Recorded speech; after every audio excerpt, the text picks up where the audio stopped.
नमस्कार मित्रों। हम सभी जानते हैं कि हमारे जितने भी धार्मिक ग्रंथ हैं उनमें श्रीमद् भगवद गीता को बहुत ही ऊंचा दर्जा दिया गया है। लेकिन क्या आपको पता है कि श्रीमद् भगवद गीता की कथा सुनने की परंपरा कैसे प्रारंभ हुई थी? आप में से बहुत सारे दर्शकों को नहीं पता होगा। आज मैं उसी पौराणिक कथा को आपके सामने प्रस्तुत करने जा रही हूँ। तो आइए सुनते हैं उस कथा को, जिससे आपको पता चलेगा कि श्रीमद् भगवद गीता की कथा को सुनने का प्रारंभ किस तरह से हुआ। महाभारत के युद्ध के बाद युधिष्ठिर को राज्यगद्दी प्राप्त हो गई। युधिष्ठिर और बाकी भाइयों ने संपूर्ण राज्य को बहुत अच्छे से संभाला, किंतु कुछ वर्षों के बाद युधिष्ठिर और बाकी पांडव संसार से भली भांति उदासीन हो चुके थे और तपस्या की अभिलाषा करने लगे थे। तब उन्होंने अर्जुन के पुत्र अभिमन्यु के पुत्र परीक्षित को हस्तिनापुर के सिंहासन पर बिठा दिया। द्रौपदी समेत तपस्या करने वे सारे पांडव चले गए। परीक्षित जब राज सिंहासन पर बैठे तो महाभारत युद्ध की समाप्ति हुए कुछ ही समय हुआ था। भगवान कृष्ण उस समय परम धाम सिधार चुके थे और युधिष्ठिर को राज्य किए 36 वर्ष हुए थे। राज प्राप्ति के अनंतर गंगा तट पर उन्होंने 3 अश्वमेध यज्ञ किए, जिनमें अंतिम बार देवता ने प्रत्यक्ष आकर बलि ग्रहण किया था। इसके विषय में सबसे मुख्य बात यह है कि इन्हीं के राज्यकाल में द्वापर का अंत और कलयुग का आरंभ होना माना जाता है। इस संबंध में भगवद गीता में ये कथन है कि एक दिन राजा परीक्षित ने सुना कि कलयुग उनके राज्य में घुस आया है और अधिकार जमाने का मौका ढूंढ रहा है। ये उसे अपने राज्य से निकाल बाहर करने के लिए ढूंढने निकल गए। एक दिन उन्होंने देखा कि एक गाय और एक बैल अनाथ है और एक शूद्र जिसका वेशभूषा बिल्कुल राजा के समान है, वह उन्हें डंडे से मार रहा है। बैल के केवल एक ही पैर था। राजा परीक्षित ने बैल, गाय और राजवेशधारी शूद्र तीनों से अपना अपना परिचय देने को कहा। गाय पृथ्वी थी, बैल धर्म था और शूद्र कलिराज। धर्म रूपी बैल की सत्य, तप और दया रूपी 3 पैर कलयुग ने मारकर तोड़ डाले थे। केवल एक पैर दान के सहारे वे भाग रहा था। उसको भी तोड़ डालने के लिए कलयुग बराबर उसका पीछा कर रहा था। यह बात जानकर परीक्षित को कलयुग पर और क्रोध आया और वे उसको मार डालने के लिए निकल पड़े।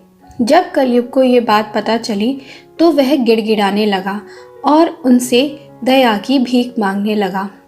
तब उन्हें उस पर दया आ गई और उन्होंने उसके रहने के लिए ये स्थान बता दिए: जुआ, स्त्री, मद, हिंसा और सोना। इन 5 स्थानों को छोड़कर अन्य किसी स्थान पर न रहने की कलयुग ने प्रतिज्ञा की। राजा ने 5 स्थानों के साथ साथ ये 5 वस्तुएं भी उसे दे डाली: मिथ्या, मद, काम, हिंसा और बैर। एक दिन राजा परीक्षित आखेट करने निकल पड़े। कलयुग इसी ताक में था कि किसी तरह से वो राजा परीक्षित को मार डाले और स्वयं का राज्य स्थापित कर ले।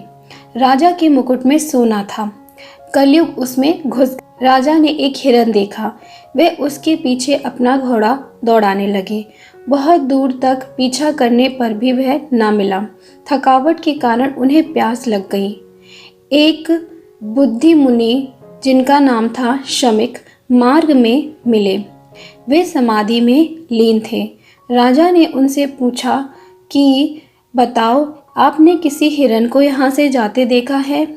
मुनि मौनी थे, अर्थात वह बोल नहीं सकते थे। उन्होंने मौन धारण कर रखा था, इसलिए उन्होंने राजा की जिज्ञासा का कुछ उत्तर न दिया।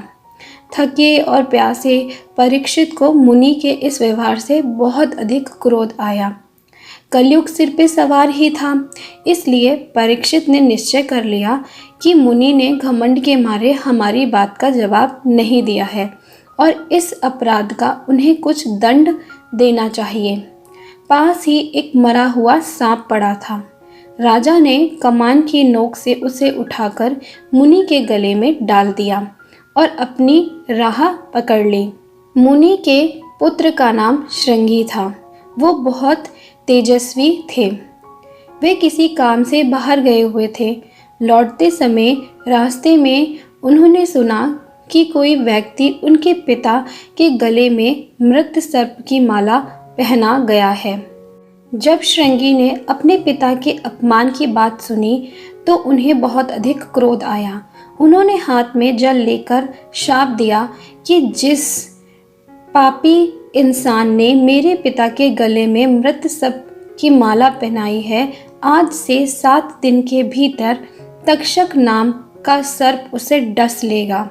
आश्रम में पहुंचकर श्रृंगी ने पिता से अपमान करने वाले को उपयुक्त उग्र शाप देने की बात कही।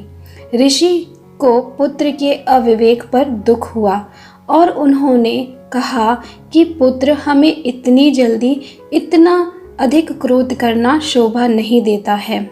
अभी तुम अज्ञान हो, अभी तुम्हें संपूर्ण ज्ञान नहीं। और ऐसा कहकर उन्होंने अपने एक शिष्य को परीक्षित के पास पहुंचाया और कहा कि राजा परीक्षित को शाप का समाचार बता देना ताकि वे सतर्क रहें।